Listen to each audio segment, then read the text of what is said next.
சரி, இன்னைக்கு வகுப்பு வாரியத்தில் 2 பேரை திணிக்கிறீல்ல, திருப்பதி தேவஸ்தானத்துல 2 இஸ்லாமியரையும் அல்லது 2 கிறிஸ்தவரையும் உன்னால திணிக்க முடியுமா? எங்களிடத்தில் இருந்து ஒரு அட்டிய இடத்தை கூட வகுப்பு வாரிய சொத்தை நீ ஆக்கிரமித்தாய் என்று சொன்னால் சொத்தை காப்பது என்னுடைய உரிமை என எனக்கு மார்க்கம் சொல்கிறது. அதற்காக என்னுடைய உயிரையும் கொடுப்பதற்கு தயார். இந்த போராட்டம் ஒரு தொடக்கம். இது நாடு முழுவதும் பத்தி எரியும். हम नहीं डरेंगे, हम नहीं रुकेंगे, तुम गोली मारो, तुम डंडा मारो, हम नहीं डरेंगे. வக்கு சொத்தை நிர்வகிக்க யாரடா நீ, யாரடா திருட்டு கும்பலே நீ, யாரடா முஸ்லிம்கள் சொத்தை அபகரிக்க சட்டத்தின் பெயரால் திட்டம் போட்டு வஞ்சகம் செய்யும் ஒன்றிய அரசு, முஸ்லிம்களுக்கு பாதுகாப்பில்லை, முஸ்லிம்களுக்கு பாதுகாப்பில்லை, இந்தியாவில் பாதுகாப்பில்லை, வக்ஃப் சொத்துக்களுக்கு பாதுகாப்பில்லை, வக்ஃப் சொத்துக்களுக்கு பாதுகாப்பில்லை. கைவிட மாட்டோம், கைவிட மாட்டோம், கைவிட மாட்டோம், கைவிட மாட்டோம், ஒருபோதும் கைவிட மாட்டோம், ஒருபோதும் கைவிட மாட்டோம். ஏக இறைவனின் சாந்தியும் சமாதானமும் நம் அனைவர் மீதும் உண்டாகட்டுமாக. தமிழ்நாடு தௌஹீத் ஜமாத் என்கின்ற இந்த மாபெரும் சமுதாய பேரியக்கத்தின் சார்பாக தமிழகத்தின் பல்வேறு மாவட்ட மாநகரங்களில் மாபெரும் கண்டன ஆர்ப்பாட்டங்கள் நடைபெற்றுக் கொண்டிருக்கிறது. மத்திய அரசாங்கம் கொண்டு வந்திருக்கக்கூடிய இந்த வகுப்பு திருத்த மசோதாவை கண்டித்து லட்சோப லட்ச இஸ்லாமியர்கள் பங்கு பெறக்கூடிய நாடு தழுவிய போராட்டம் நாட்டின் பல்வேறு மாநிலங்களிலும் பல்வேறு பகுதிகளிலும் நடந்து கொண்டிருக்கிறது.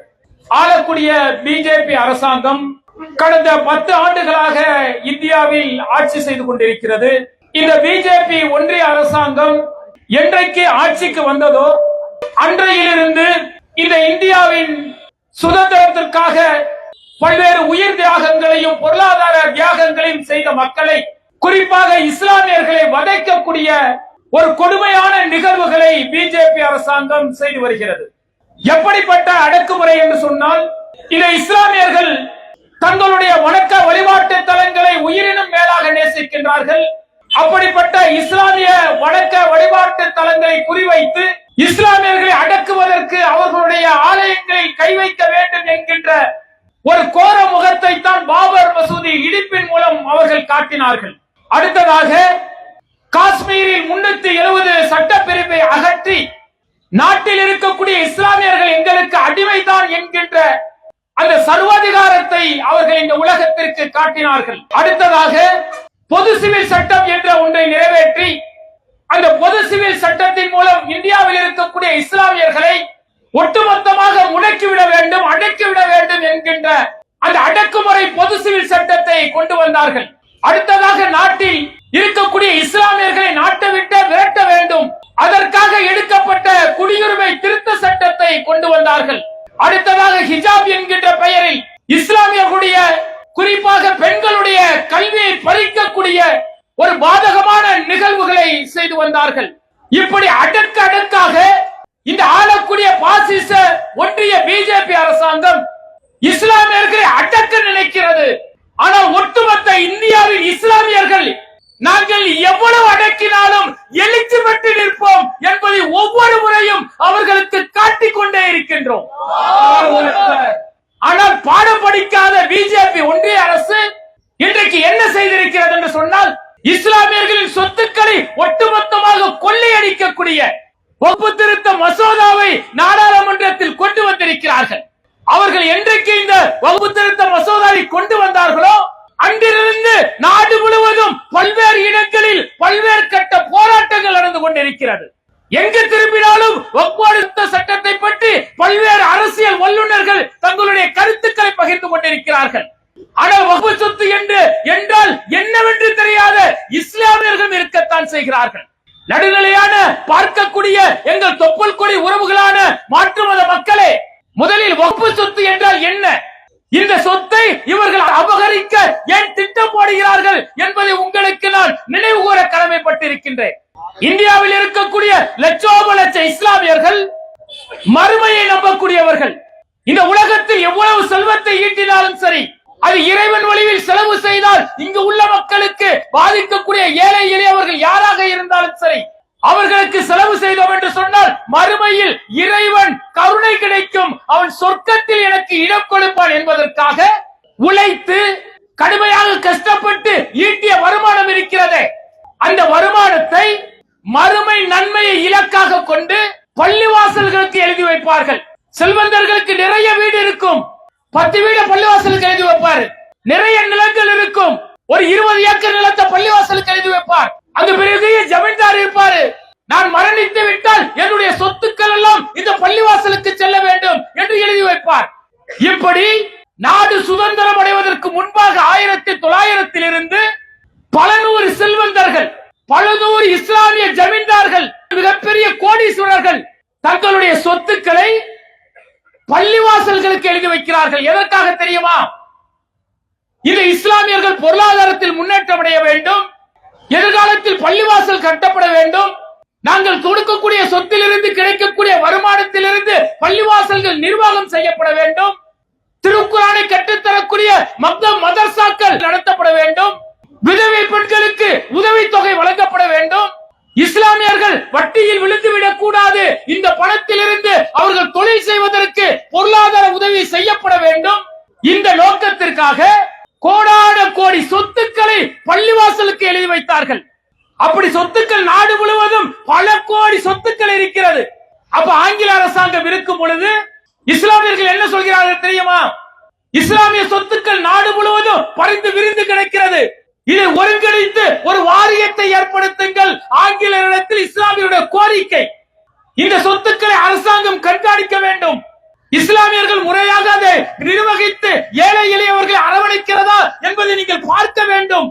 எங்கள் இஸ்லாமிய சொத்துக்களுக்கு நீங்கள் பாதுகாப்பு கொடுங்கள் என்று ஆங்கில அரசாங்கத்திலும் இஸ்லாமியர்கள் சொல்கிறார்கள். 1923 ஆட்சியில் இருந்த பிரிட்டிஷ்காரர்கள் என்ன செய்கிறார்கள்? ஒரு வாரியத்தை உருவாக்குகிறார்கள். அந்த வாரியம் தாங்க 100 ஆண்டுகளாக தொடர்ந்து கொண்டிருக்கிறது. அந்த வாரியத்தில் அவ்வப்போது சிறு சிறு திருத்தங்கள் கொண்டு வரப்படும். 1953 ஆண்டு நாடு சுதந்திரம் பெற்ற பிறகு மாநில வாரியாக வாரியங்கள் உருவாக்கப்பட்டு அந்த வாரியத்தில் பொறுப்பாளர்கள் உறுப்பினர்கள் நியமிக்கப்பட்டு அவர்கள் அந்தந்த மாநிலங்களில் இருக்கக்கூடிய வகுப்பு சொத்துக்களை கணக்கிட்டு அதிலிருந்து கிடைக்கக்கூடிய வாடகை வருவாய்களை கொண்டு பள்ளிவாசல்கள் நிர்வகிக்க வேண்டும், ஏழை எளிய இஸ்லாமியர்களுக்கு உதவி செய்ய வேண்டும், கல்லூரிகள் தொடங்கி அவர்களுடைய வாழ்க்கை உதவிக்கு கல்வி பெறுவதற்கு உதவிகள் செய்ய வேண்டும் என்று பல்வேறு திருத்தங்கள் கொண்டு வரப்படுகிறது. இது இஸ்லாமியர்களோட சொத்து, அவர்களை பாதுகாக்கக்கூடிய வகையில் அவர்களுக்கு பயனளிக்க வேண்டும் என்று அவ்வப்போது சில திருத்தங்கள் கொண்டு வரப்பட்டு 1995 ஆண்டு இந்த வகுப்பு வாரிய சொத்துக்கள் முறைப்படுத்தப்படுகிறது. இந்த சொத்துக்களை யாரும் ஆக்கிரமித்து செய்துவிடக் கூடாது, இது இஸ்லாமியர்களுக்காக கொடுக்கப்பட்ட சொத்து, இது அவர்களுக்கு பயனளிக்க வேண்டும் என்று பல்வேறு திருத்தங்கள் செய்யப்பட்டு 1995 ஆண்டு திருத்தப்பட்ட வகுப்பு வாரிய சொத்து திருத்தம் இருக்கிறது. அது எத்தனை ஆண்டுகள் ஆனாலும் சரி இஸ்லாமியர்களுக்கு அந்த சொத்து உரிமை உள்ளது, அதை யாரும் ஆக்கிரமிப்பு செய்ய முடியாது. நாட்டில் இருக்கக்கூடிய லட்சோப லட்ச சொத்துக்கள், அசையா சொத்துக்கள், அசையும் சொத்துக்கள் அத்தனையும் அவர்களுக்கு உரிமையாக இருக்கும் என்று அனைத்து திருத்தங்களும் 1995 வகுப்பு வாரிய திருத்த சட்டத்தில் நடைமுறைப்படுத்தப்படுகிறது. இப்படித்தாங்க இத்தனை ஆண்டுகளாக இந்த வகுப்பு சொத்துக்கள் இருக்கிறது. இதுல என்ன நிகழ்வு தெரியுமா? என்றைக்கு இந்த பாசிச காவிய ஒன்றிய அரசு ஆட்சிக்கு வந்ததோ, இஸ்லாமியர்களை அடக்க வேண்டும், ஒடுக்க வேண்டும் என்கின்ற கொள்கையை தீர்மானமாக எடுத்ததோ, அன்றையிலிருந்து இவர்கள் எப்படியாவது இவர்கள் அடக்கிவிட வேண்டும், பொருளாதார ரீதியாக முடக்கிவிட வேண்டும் என்பதற்காக இவன் என்ன செய்யறான் தெரியுமா? பிஜேபியில ஒரு குழு இருக்குங்க, ஒரு சிறுபான்மைக்காக ஒரு பிரிவு வச்சிருக்கிறான், முஸ்லிம் ராஷ்டிரிய மஞ்சுங்கிறது அந்த பேர். அதுல பாத்தீங்கன்னா இஸ்லாமியர்களும் இருப்பார்கள், பெயர் தாங்கி இஸ்லாமியர்கள் அல்லது இஸ்லாமிய பெயரை வைத்துக் கொண்டு கலவரத்தை உண்டு பண்ணக்கூடிய சில காவி கூட்டம் அதில் இருக்கும். அவன் என்ன செய்யறான் தெரியுமா? கடந்த 2 ஆண்டுகளில் மட்டும் நாட்டில் இருக்கக்கூடிய உச்ச நீதிமன்றத்தில் 200 வழக்குகளை போடுறான். வகுப்பு வாரியத்துக்கு எதிராக என்னுடைய சொத்தை ஆக்கிரமித்து வைத்திருக்கிறார்கள், இந்த வகுப்பு வாரியம் தேவையில்லை என 200 நபர்கள் உச்ச நீதிமன்றத்தில் வழக்கு தொடர்கிறார்கள். இதில் வியக்கத்தற்கக்கூடிய நிகழ்வு என்ன தெரியுமா? இந்த 200 நபரில் முஸ்லிம் 15 பேர் மட்டும்தான்.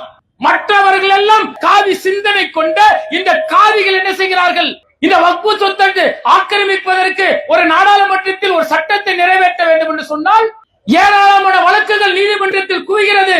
நீதிமன்றமே இதற்கு ஒரு தீர்வு சொல்லு என நீதிமன்றம் சொல்ல வேண்டும் என்கின்ற ஒரு நெருக்கடியை உருவாக்கி அதன் பிறகுதான் இந்த திருத்த சட்டத்தை கொண்டு வருகின்றான். சில மாசத்துக்கு முன்னாடி கொண்டு வந்தாங்க, 2 மாதத்துக்கு முன்பு. இந்த திருத்த சட்டம் வருவதற்கு முன்பு நீங்கள் வட மாநிலங்களில் பார்த்தீர்கள் என்று சொன்னால் வகுப்பு வாரியத்தை கலைக்க சொல்லி, வகுப்பு சொத்துக்களை மீட்க சொல்லி பல நூறு நபர்கள் கலந்து கொள்ளக்கூடிய போராட்டங்கள் அங்கங்கே நடக்கிறது வட மாநிலங்களில். இதையெல்லாம் காரணமாக்கி இந்த இஸ்லாமிய சொத்துக்களை அபகரிக்க வேண்டும் என்பதற்காக திருத்த மசோதா கொண்டு வர்றோம். அப்ப நம்ம நாட்டுல எவ்வளவு சொத்து இருக்குன்னு இஸ்லாமியர்கள் தெரிந்து கொள்ளணும்ல. நீங்க உலகத்துல எவ்வளவு இஸ்லாமிய நாடு இருக்குங்க, 50 நாடுகள் இருக்கிறது. எந்த நாட்டிலும் இஸ்லாமியர்களுக்கென ஒரு வாரியம் கிடையாது. அந்த வாரியத்தில் இவ்வளவு சொத்துக்கள் இல்லை என சொல்லக்கூடிய அளவிற்கு இஸ்லாமிய வகுப்பு வாரியம் இருக்கிறது. அதற்கு அத்தனை சொத்துக்கள் இருக்கிறது. எவ்வளவு சொத்து தெரியுமா? 9.4 லட்சம் ஏக்கர். இதை நீங்க சாதாரணமாக கடந்து செல்ல விட முடியாது. இந்திய ராணுவம் இருக்கிறது, அவர்களுக்கு அடுத்தபடியாக இந்திய ரயில்வே துறைக்கு அடுத்தபடியாக நாட்டிலேயே அதிக சொத்துள்ள ஒரு வாரியம் என்று சொன்னால் இஸ்லாமியர்களுடைய இந்த வகுப்பு வாரியம் தான். இந்த சொத்துக்கள் எல்லாம் லட்சக்கணக்கான கோடிக்கணக்கான சொத்துக்களை நம்முடைய முன்னோர்கள் நம்முடைய முன்னேற்றத்திற்காக நம்முடைய இஸ்லாமிய மக்களுக்காக தானம் செய்த சொத்துக்கள். அந்த 9.4 லட்சம் ஏக்கரில் ஊப்பில மட்டும் எவ்வளவு சொத்து இருக்கு தெரியுமா? 2,24,307 சொத்துக்கள் இருக்கிறது. இரண்டாவது இடம் எது தெரியுமா? தமிழகத்தில் 69,000 அசையா சொத்துக்கள் இந்த வகுப்பு வாரியத்துக்கு இருக்கிறது. பஞ்சாபில் 51,215 சொத்துக்கள் இருக்கிறது. அதுக்கு அடுத்தது மகாராஷ்டிராவில் 41,000 சொத்துக்கள், மத்திய பிரதேசத்தில் 41,000 சொத்துக்கள். இப்படி நாடு முழுவதும் 30 மாநிலங்களில் எவ்வளவு சொத்து இருக்கு தெரியுமா? 8,85,066 சொத்துக்கள் நம்முடைய வகுப்பு வாரியத்து சொத்துக்கள் இருக்கிறது. இந்த 9.4 லட்சம் ஏக்கர்ல 8,65,000 சொத்துக்கு அசையா சொத்துக்கள் இருக்கு. இந்த சொத்துக்களை பார்த்த பிறகுதான் இந்த பாசிச சிந்தனை கொண்டவர்களுக்கு வெறி பிடிக்கிறது. இந்திய ராணுவத்துக்கு பிறகு, இந்திய ரயில்வே துறைக்கு பிறகு இவ்வளவு சொத்துக்களை வைத்திருக்கிறார்களே, இதை அப்படியே ஆக்கிரமிப்பதற்கு, இதை ஒன்றுமில்லாமல் செய்வதற்கு என்ன செய்ய வேண்டும் என திட்டமிடுகிறார்கள். நாம சொல்ற செய்தி எல்லாம் இருக்குல்லங்க. 2009 ஐக்கிய முற்போக்கு கூட்டணி ஆட்சியில் இருக்கும் பொழுது வம்சிங்கிற ஒரு இணையதள போர்ட்டலை உருவாக்குகிறார்கள். இன்னைக்கு நீங்க போய் பார்க்கலாம். அந்த வம்சிங்கிற இணையதள போர்ட்டலில் நாடு முழுவதும் ஒவ்வொரு மாநிலங்களிலும் வகுப்பு வாரிய சொத்துக்கள் எத்தனை இருக்கிறது என்பதை அடுக்கடுக்கான ஆதாரங்களோடு நீங்கள் பார்க்கலாம். அவ்வளவு சொத்து இருக்குங்க. அதை அபகரிப்பதற்கு ஒரு திட்டம் போடுகின்றான். வகுப்பு வாரிய சொத்துக்கள் முறைப்படுத்தப்படாமல் இருக்கிறது. அந்த முறைப்படுத்தப்படாத சொத்துக்களை முறைப்படுத்தப்பட வேண்டும் என்பதற்காக நாங்கள் அந்த திருத்த சட்டத்தில் 44 வகையான திருத்தங்களை கொண்டு வருகிறோம் என்று ஆளக்கூடிய ஒன்றிய மைனாரிட்டி பிஜேபி அரசாங்கம் நாடாளுமன்றத்தில் கொண்டு வர்றோம். கொண்டு வந்த பிறகு பாத்தீங்கன்னா ஒட்டுமொத்த எதிர்க்கட்சிகளும் மிக கடுமையாக கண்டிக்கிறார்கள். திராவிட முன்னேற்ற கழகத்தை சார்ந்த எம்பி கனிமொழி அவர்கள் இது அரசியல் சாசன சட்டம் 30ற்கு எதிரானது என கடுமையான கண்டனத்தை பதிவு செய்கின்றார். காங்கிரசின் ராகுல் காந்தி சொல்கின்றார், இஸ்லாமியர்களை 2ஆம் தர மக்களாக மாற்றக்கூடிய ஒரு செயல் திட்டத்தை பிஜேபி எடுத்திருக்கிறது. கடுமையாக கண்டிக்கின்றார். மணிஷ் திவாரி கண்டிக்கின்றார். திருமாவளவன் கண்டிக்கின்றார். கம்யூனிஸ்ட் கட்சியின் சார்ந்த அத்தனை எம்பிகளும் கண்டிக்கிறார்கள். இந்திய கூட்டணியில் இருக்கக்கூடிய அத்தனை எம்பிகளும் கடுமையாக கண்டித்த பிறகு அந்த பிஜேபி கூட்டணியில் இருக்கக்கூடியவர்களை அதிருப்தி தெரிவிக்கிறார்கள். அப்பதான் சட்டம் ஏற்ற முடியாம இந்த பாசிசம் என்ன செய்யறான் தெரியுமா? ஒரு குறுக்கு வழியை கையில் எடுக்கிறான். நாடாளுமன்ற கூட்டுக்குழு என்று ஒன்றை தொடங்கி அதில் ஜெகதாபால் என்கின்ற ஒருவரை தலைமையாக வைத்து பிஜேபி கார ஒரு 30 பேர் கொண்ட அந்த உறுப்பினர்கள் கொண்ட அந்த குழு மக்களிடத்தில் கருத்து கேட்டு இது குறித்து விளக்கம் தருங்கிறான். அந்த கூட்டுக்குழு மாநிலம் முழுவதும் போனது. என்ன கொடுமை தெரியுமா? தமிழ்நாட்டுக்கு வந்தாங்க. அவன் வந்தது யாருக்காவது தெரியுமா? போனது யாருக்காவது தெரியுமா? ஒரு நாள் வந்தான், 10 நிமிஷம் டைம் கொடுத்தான். யாரெல்லாம் அவனுக்கு ஜால்ரா போடுகிறார்களோ, யாரெல்லாம் இந்த திருத்த சட்டத்திற்கு ஆதரவு தெரிவிக்கிறார்களோ, அவர்களை மட்டும் அழைத்து அவன்கிட்ட ஒரு 5 நிமிஷம் மனுவை வாங்கிட்டு நாங்க மக்கள்கிட்ட கருத்து கேட்டுட்டோம் என்று அந்த கூட்டுக்குழு சென்று விட்டது. பல்வேறு மாநிலங்களை இப்படித்தான் செஞ்சான். அந்த கூட்டுக்குழுவில் நம்முடைய எம்பி திராவிட முன்னேற்றத்துக்கு கழக சார்ந்த ஆர் ராசா இருக்கிறார். அவர்களை நாங்கள் சந்தித்தோம். தமிழக முதல்வரை சந்தித்தோம். எடப்பாடி பழனிசாமியை சந்தித்தோம்.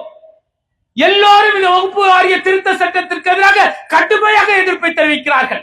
அது மட்டும் நிறுத்தல, இந்த கூட்டுக்குழு இருக்கிறது, இதுவே ஒரு கண் துடைப்பு. சட்டத்தை நிறைவேற்ற வேண்டும் என்பதற்காக மக்களிடத்தில் கருத்தை கேட்காமல் இவர்கள் ஆளும் அரசிற்கு ஆதரவாக அறிக்கையை தரப்போகிறார்கள் என்று என்ன செய்தார்கள் தெரியுமா? அந்த கூட்டுக்குழுவில் இருக்கக்கூடிய அனைத்து எம்பிக்களும், நாடாளுமன்ற சபாநாயகர் இருக்கிறார் பில்லா, அவருக்கு போய் மனு கொடுக்கிறாங்க. இந்த கூட்டுக்குழுவே ஒரு கண் துடைப்பு, எங்களுடைய கருத்துக்களை சுதந்திரமாக சொல்வதற்கு உரிமை இல்லை, இந்த கூட்டுக்குழுவே தேவையில்லைன்ட்டானுங்க. ஒரு பெயரளவில் கூட்டுக்குழுவை வைத்து அந்த அறிக்கை கொடுத்தது, அந்த அறிக்கையின் சார்பாக நாங்கள் இந்த சட்டத்தை கொண்டு வந்து விடுவோம் என்பதற்காக இந்த கூட்டுக்குழுவை அவர்கள் அமைத்தார்கள். அதுல உள்ளவர்களை மிக கடுமையாக எதிர்ப்பு தெரிவிக்கிறார்கள். சரி, அப்படி என்னதான் எதிர்ப்பு தெரிவிக்கிறானே, அது என்னதான் திருத்தங்களை நாம் தெரிஞ்சுக்கணுமா இல்லையா? 44 வகையான திருத்தங்கள் இருக்கிறது. அதுல ஒரு 5 மட்டும் சொல்றேன். இன்னைக்கு வகுப்பு வாரியம் இருக்கிறதுங்க. அந்த வகுப்பு வாரியத்தின் முக்கிய நிர்வாகிகள் 5 உறுப்பினர்கள். அந்த 5 உறுப்பினர்கள் தான் வகுப்பு சொத்துக்களை பராமரிப்பார்கள், நிர்வாகம் சார்ந்த முடிவுகளை எடுப்பார்கள். இப்ப இவன் என்ன செய்யறான் தெரியுமா? அந்த 5 உறுப்பினர்களில் 2 நபர்கள் மாற்று மத கொள்கையை சார்ந்தவர்கள் இருக்கலாமா, இஸ்லாம் அல்லாதவர்கள் 2 நபர்கள் வந்து இருக்கலாமா? எவ்வளவு பெரிய அயோக்கியத்தனம்! ஏன்னா இது எங்களுடைய இஸ்லாமிய சொத்து, எங்களுடைய முன்னோர்கள் கொடுத்த சொத்து. இது முன்னோர்களான அவர்கள் கொடுத்த நோக்கம் என்ன? இஸ்லாமிய மக்கள் பயன்பெற வேண்டும் என்பதற்காக கொடுத்தார்களே. அது என்ன செய்யற நீ? மாற்று மத மக்கள் 2 பேரை உறுப்பினராக சேர்ப்பதின் நோக்கம் என்ன தெரியுமா? என்ன நடக்கும் தெரியுமா? இந்த மாற்று மத மக்கள் இந்த உறுப்பினர்கள் ஆனார்கள் என்று சொன்னால் ஒரு 5 ஆண்டாகும், 10 ஆண்டாகும். இந்த வகுப்பு வாரியங்கள் தான் நாட்டில் இருக்கக்கூடிய ஆயிரக்கணக்கான பள்ளிவாசல்களை நிர்வகிக்கிறார்கள். லட்சம் லட்ச மதர்சாக்களை இந்த வகுப்பு வாரியம் தான் கண்காணிக்கிறது. இவர் 2 பேர் என்ன செய்வான் தெரியுமா? பாசிச சிந்தனை கொண்டவன் 2 பேர் சேர்ந்துட்டான்னா, நீங்க காலையில தொழுது முடிச்ச பிறகு திருக்குறான் வசனங்களை ஓதுவீர்கள். அப்ப என்ன செய்வான் தெரியுமா? எங்க நம்ம எல்லாம் ஜனநாயகமா இருக்கிறோம், நாம எல்லாம் ஒற்றுமையா இருக்கணும், நீ 2 திருமறை வசனத்தை ஓதுவது போல டெய்லி 2 பகவத்கீதை படி, வசனங்களை சொல்லுன்னு சொல்லுவான். அங்க வந்து சொல்லுவான் மத நல்லெண்ணெய்க்கு அங்குவான். ஜனநாயக உரிமை என்ன? அவரவர்கள் மதம் அவரவர்களுக்கு உரிமை உள்ளது. இந்து மதத்தில் இஸ்லாமியர்கள் கூறுவதற்கோ கருத்து சொல்வதற்கோ உரிமை கிடையாது. கிறிஸ்துவ மதத்தில் ஒரு இந்து சென்று அவருடைய கருத்தை சொல்ல முடியாது. அதுபோலத்தான் இஸ்லாமிய மதம், அவர்களுக்கென மார்க்க கோட்பாடுகள் இருக்கிறது. இது அரசியல் சாசன சட்டம் அங்கீகரிக்கிறது. அப்ப அரசியல் சாசன சட்டத்தை குப்பையில போட்டுட்டு நீ இஸ்லாம் இல்லாதவர்கள் 2 பேரை திணிப்ப, நான் அல்லாஹ்வை மட்டுமே வணங்க வேண்டிய இடத்தில், ஓரிரை கொள்கையோடு பயணிக்கக்கூடிய இடத்தில் உன்னுடைய கொள்கை உனக்கு, அது என்னிடத்தில் திணிப்பதற்கான முதல் முயற்சியை இந்த பாசிசம் எடுக்கிறது என்பதை இங்கு மறந்து விடாதீர்கள். சரி, இன்னைக்கு வகுப்பு வாரியத்தில் 2 பேரை திணிக்கிறீல்ல, திருப்பதி தேவஸ்தானம் இருக்குல்ல, அந்த தேவஸ்தானத்துல 2 இஸ்லாமியரையும் அல்லது 2 கிறிஸ்தவரையும் உன்னால திணிக்க முடியுமா? என்ன செய்யலாம் தெரியுமா? 200 பேர் கேஸ் போட்டானாங்க. கேஸ் போடும்போது என்ன கூடுதலான விளக்கம் கொடுக்கிறான் என்றால், இது கிறிஸ்தவர்களுக்கோ அல்லது இந்துக்களுக்கோ அல்லது சீக்கியர்களுக்கோ இந்த சட்டம் திருத்தம் செய்யப்படவில்லை, இது இஸ்லாமியர்களுக்கு மட்டும் தாங்கிறான். ஏன் சீக்கிய பொற்கோயில போய் நீ 2 இந்துக்களை போட்டால் அத்தனை சீக்கிரம் அருவா எடுத்து வந்துடுவான், கத்தியோட வந்து விடுவான். இந்து மக்கள் தேவஸ்தானத்துல போய் நீ இஸ்லாமியரை போட்டால் இந்து சகோதரர்கள் அனைவரும் இல்லை என்று உண்டாக்கி விடுவார்கள். அப்ப அதையெல்லாம் தெரிஞ்சுதான் என்ன செய்யறான்? இது இஸ்லாமியருக்கு மட்டும்ங்கிறான். அப்ப இவருடைய துவேஷம் புரிகிறதா? இவருடைய நோக்கம் புரிகிறதா? அவ இஸ்லாமிய சொத்துக்களை அபகரிக்க வேண்டும், இஸ்லாமியுடைய ஓரிரை கொள்கையை சிதைக்க வேண்டும், அவர்கள் எப்படி வேண்டுமானாலும் சீரழியட்டும், அவர்களிடத்தில் இந்த மார்க்க சிந்தனை மட்டும்தான் அவர்களுக்கு உறுதியாக இருக்கிறது. அது தடமாற வேண்டும் என்பதற்காக இந்த நோக்கத்தை கொண்டு வந்திருக்கிறானுங்க. அடுத்தது என்ன தெரியுமா? வகுப்பு வாரிய சொத்து இருக்கு. அந்த சொத்து யாருடையது என பிரச்சனை வருகிறது என்று சொன்னால் வகுப்பு வாரிய தலைவர் என்ன செய்வாரு? நம்மகிட்ட கொடுத்த அந்த பத்திரங்கள் எல்லாம் கொடுத்து போய் இது வகுப்பு வாரிய சொத்து அப்படின்னு ஆதாரத்தை காட்டுவாரு. இப்ப என்ன செஞ்சா தெரியுமா? அந்த உரிமை வகுப்பு வாரிய தலைவருக்கு கிடையாது, மாவட்ட ஆட்சியருக்கு உண்டு என்று மாவட்ட ஆட்சியருக்கு அதிகாரத்தை கொடுத்து விட்டார். மாவட்ட ஆட்சியர் யாரு? நாட்டில் இருக்கக்கூடிய பல்லாயிரக்கணக்கான ஏக்கர் வகுப்பு வாரிய சொத்துக்களை இன்றைக்கு அரசாங்கம் ஆக்கிரமித்து வைத்திருக்கிறது. டெல்லியில மட்டும் 200 சொத்துக்கள் பள்ளிவாசல் உட்பட இன்றைக்கு அரசாங்கம் ஆக்கிரமித்து வைத்திருக்கிறது. அப்ப ஆட்சியரே ஒரு வாதியாக இருக்கும் பொழுது எப்படி உன்கிட்ட நீதி கிடைக்கும்? நீதி வகுப்பு வாரிய சொத்துன்னு சொல்லுவியா இல்ல அரசு சொத்துன்னு சொல்லுவியா? அப்ப ஆட்சியர் சொல்லக்கூடியதான் முடிவு என ஆட்சியருக்கு அதிகாரத்தை கொடுத்து வகுப்பு வாரியத்தை ஒன்றுமில்லாம செஞ்சிட்டாங்க. அடுத்தது என்ன செஞ்சாங்க தெரியுமா? லிமிடெட் ஆக்ட் கொண்டு வந்திருக்கான். அதுல சில திருத்தமா உச்ச வரம்புன்னு போட்டிருக்க, வரம்பு சட்டம்னு போட்டிருக்கான். அந்த சட்டத்தின்படி வகுப்பு சொத்து 12 வருஷம் ஒருத்தர் இருக்கான்னு வச்சுக்கோங்க, அவனுக்கு அந்த சொத்து உரிமை. இப்போ ஒரு சகோதரர் இருக்கிறார், இஸ்லாமிய சகோதரர். அவர் 12 வருஷம் வகுப்பு சொத்துல இருந்துட்டாருன்னு வச்சுக்க ஒரு இடத்துல, அது அவருக்கு சொந்தம் அப்படிங்கிறான். உடனே நமக்கு என்ன தோணும்? பரவாயில்லைங்க, நம்ம இஸ்லாமியருக்கு தானே போகும்போது நல்ல திட்டம் தானே தோணும். இந்த அயோக்கியரின் சூழ்ச்சி என்ன தெரியுமா? நாட்டில் இருக்கக்கூடிய 100% சொத்துக்கள் வகுப்பு வாரிய சொத்துக்கள் என வைத்துக் கொள்ளுங்கள். 39% சொத்துக்கள் தான் வகுப்பு வாரிய கட்டுப்பாட்டில் இருக்கிறது. 61% இருக்கிறது. அது அம்பானிகளும் அதானிகளும் அரசியல்வாதிகளும் இன்னும் அதிகாரத்தில் உள்ளவர்களும் ஆக்கிரமித்து வைத்திருக்கிறார்கள். அப்ப இந்த சட்டத்தை கொண்டு வந்தான் என்று சொன்னால் நம்மளுக்கு ஒரு 2 பேருக்கு பலனடைவாங்க. 65% சொத்துக்கள் இருக்கிறது, அது அத்தனை ஆக்கிரமித்து விடுவான் அந்த பையன். இதாக அவருடைய நோக்கம். புரிகிறதா? என்ன செஞ்சிருக்கான் தெரியுமா? இன்னொரு திருத்தம். யார் வகுப்பு சொத்துல ஆக்கிரமித்திருக்கிறானோ அவனுக்கு 2 ஆண்டுகள் சிறை தண்டனை என்று முன்பு சட்ட திருத்தம் இருக்கிறது. அது கிடையாதுங்கிறான். ஏன்? ஆக்கிரமித்தெல்லாம் உள்ள போயிருவானே, அதனால அந்த சட்டத்தை ரத்து செய்து விடுவோங்கிறான். இன்னொரு திருத்தம் கொண்டு வந்திருக்கிறான். வகுப்புக்கு சொத்து கொடுக்கிறாங்களே, பள்ளிவாசலுக்கு தானமாக தன்னுடைய சொத்தை எழுதுகிறார்களே, அவர்கள் இஸ்லாத்தில் 5 வருடம் இருந்திருக்கணுமா? இஸ்லாமியராக இருந்தால் மட்டும்தான் நீ அவர்களுக்கு பள்ளிவாசலுக்கோ வாரியத்துக்கோ நீ சொத்து கொடுக்க முடியுங்கிறான். இவனை பார்த்து நான் கேட்கிறேன், சாருகாசன் முஸ்லீம் தானே? எத்தனை இஸ்லாமிய நடிகர்கள் திருப்பதிக்கு போறாங்க, அப்படியே கையில உள்ள நகையெல்லாம் அப்படி அள்ளி போடுறான், கழுத்துல உள்ளதை போடுறான், கட்டு கட்டா பணத்தை அள்ளி போடுறான். இது எத்தனையோ கிறிஸ்தவர்கள் பல்லாயிரக்கணக்கான பொருளை போய் திருப்பதியில கொடுக்கிறான், சபரிமலையில கொடுக்கிறான், போய் காசியில கொடுக்கிறான். என்னடி இஸ்லாமியருக்கு இப்படி சட்டம் போற இல்ல? இஸ்லாமியர்கள் இஸ்லாமிய 5 வருஷம் இருந்திருக்கணும், அவர்கள் தான் சொத்து கொடுக்கணும்னு சொல்றீங்க. அதுபோல இந்து மக்களுக்கு சொல்லுவியா? திருப்பதி தேவஸ்தானத்தில் இந்து மக்களாக இருக்கக்கூடியவர்கள் தான் தர்மம் செய்ய வேண்டும் என்று சொல்ல முடியுமா? சபரிமலையில சொல்ல முடியுமா? காசி விஸ்வநாத ஆலயத்தில் சொல்ல முடியுமா? வேளாங்கண்ணி சர்ச்சில் சொல்ல முடியுமா? பஞ்சாப் பொற்கோயில சொல்ல முடியுமா? சொன்னீங்கன்னா இந்த நாடு கலவரமாகி பிஜேபி ஓட விரட்டி இருப்பார்கள். அவ அடக்குமுறையில எங்க இருக்கிறது? இஸ்லாமியர்கள் அடக்க வேண்டும், இஸ்லாமியர்களை ஒடுக்க வேண்டும் என்று நினைக்கின்றான். நீ எத்தனை எத்தனை அடக்குமுறைகள் கொண்டு வந்தாலும் சரி, நாங்கள் ஒரு அளவு அஞ்சிருக்கிறோமா? ஒரு அணு அளவு அஞ்சிருக்கிறோமா? லட்சோப லட்ச மக்கள் திரண்டு நிற்கின்றோமே, இது ஒரு அடையாளம். நீ தெரிந்து கொள், எங்களிடத்தில் இருந்து ஒரு அடிய இடத்தை கூட வகுப்பு வாரிய சொத்தை நீ ஆக்கிரமித்தாய் என்று சொன்னால் சொத்தை காப்பது என்னுடைய உரிமை என எனக்கு மார்க்கம் சொல்கிறது. அதற்காக என்னுடைய உயிரை கொடுப்பதற்கு தயார். இந்த போராட்டம் ஒரு தொடக்கம். இது நாடு முழுவதும் பத்தி எரியும்.